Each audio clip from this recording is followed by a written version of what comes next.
ആദ്യം നമുക്ക് 1 ലിറ്റർ വെള്ളം തിളപ്പിക്കാനായിട്ട് വെക്കാം. നന്നായിട്ട് തിളച്ചിട്ടുണ്ട്. ഇതിലേക്ക് നമുക്ക് 1/4 കപ്പ് നമ്മുടെ സാഗോ ആഡ് ചെയ്തിട്ട് ഇതിനെ മൂടി വെക്കാം. എന്നിട്ട് നമ്മൾ അതിനെ അടുപ്പിൽ നിന്ന് മാറ്റിയിട്ട് ഇവിടെ തണിയാനായിട്ട് വെക്കുകയാണ്. ഒരു 15 മിനിറ്റ് ഇതിങ്ങനെ മൂടിയിട്ട് അതിനകത്ത് ഇളക്കാതെ വെക്കണം. ഒരു 15 മിനിറ്റ് കഴിഞ്ഞിട്ടുണ്ട്. ഇപ്പം ഇത് ഇളക്കി നോക്കിയാൽ ഇത് എങ്ങനെയുണ്ടാവും, അതൊരു കട്ടയായിട്ട് ഇങ്ങനെ നിൽക്കുന്നുണ്ടാവും. ഇതിനെ നമുക്ക് ഒന്ന് അരിച്ചെടുക്കാം.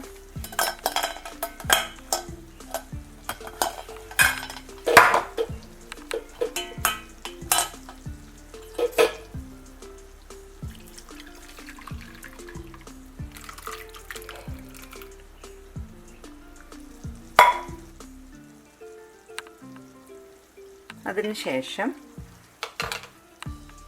ഈ ചൂടുവെള്ളം മാറ്റി വെച്ചിട്ട് നമുക്ക് ഇതേ പാത്രത്തിലേക്ക് തന്നെ ഇതിനെ ആഡ് ചെയ്യാം. ഇത്തവണ നമ്മൾ തിളച്ച വെള്ളത്തിലേക്കല്ല ഇടുന്നത്, സാധാരണ വെള്ളത്തിലിട്ടിട്ട് ഇതൊന്ന് തിളപ്പിക്കാൻ പോവാണ്. ഇതിപ്പം നമ്മൾ വിചാരിക്കും വെന്തിട്ടുണ്ടെന്ന്, പക്ഷെ ഇതിനകത്ത് ശ്രദ്ധിച്ച് നോക്കിക്കഴിഞ്ഞാൽ ഇതിനകത്തൊരു വെള്ള കണ്ടില്ലേ?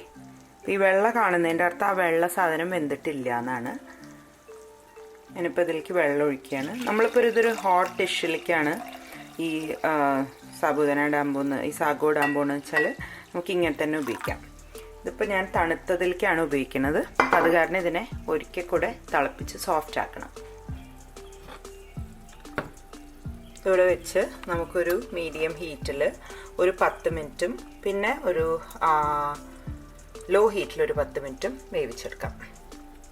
അങ്ങനെ നമ്മളിതിനിപ്പം ഒരു 10 മിനിറ്റ് ലോ ഫ്ലെയിമിലും 10 മിനിറ്റ് മീഡിയത്തിലും കുക്ക് ചെയ്തു. അപ്പം ആ വൈറ്റ് ഒരു ഉള്ളിലുണ്ടായിരുന്ന ആ വൈറ്റ് സ്പോട്ട്സൊക്കെ മുഴുവനായിട്ട് പോയിട്ടുണ്ടാവും. നമുക്കിത് അരിച്ചെടുക്കാം. ആദ്യം തന്നെ കണ്ടില്ലേ, ഇതിൽ പൊട്ടും ആ ഒരു നേരത്തെ കാണിച്ച പോലത്തെ വെള്ള നടുവിലുള്ള ഉണ്ടയൊക്കെ പോയി റെഡി ആയിട്ടുണ്ട്. ഇനി ഇത് നമുക്ക് ഞാനിപ്പോൾ ഒരു കോൾഡ് സാധനത്തിലേക്ക് ആഡ് ചെയ്യുന്നതുകൊണ്ട് ഇതിനെ ഒന്ന് തണുപ്പിച്ചതിന് ശേഷം നമുക്കതിലേക്ക് ചേർക്കാം. ഞാൻ കുറച്ചും കൂടി ഒരു ഫ്ലാറ്റായ ഒരു അരിപ്പയിലേക്ക് മാറ്റുകയാണ്. ഇനി നമുക്ക് ഇതിൽ വെള്ളം ഒഴിച്ചത് നന്നായി തണുക്കുന്നവരെ ഇതിനെ ഇതുപോലെ ഒന്ന് ഇളക്കി ലൂസാക്കി വെക്കണം, ഇല്ലെങ്കിൽ അത് പിന്നീട് ഒട്ടിപ്പോവും. ഞാൻ സാധാരണ വെള്ളമാണ് യൂസ് ചെയ്യുന്നത്. ചൂടുവെള്ളം എന്തായാലും ഉപയോഗിക്കരുത്. അങ്ങനെ ഭയങ്കര ഐസ് കോൾഡ് വെള്ളം അതിൻ്റെ ആവശ്യമില്ല. സാധാരണ വെള്ളം ഉപയോഗിച്ച് ഇതിനെ ഒരു റൂം ടെമ്പറേച്ചർ ആക്കിയെടുക്കണം. പെട്ടെന്ന് തന്നെ അത് തണിയും.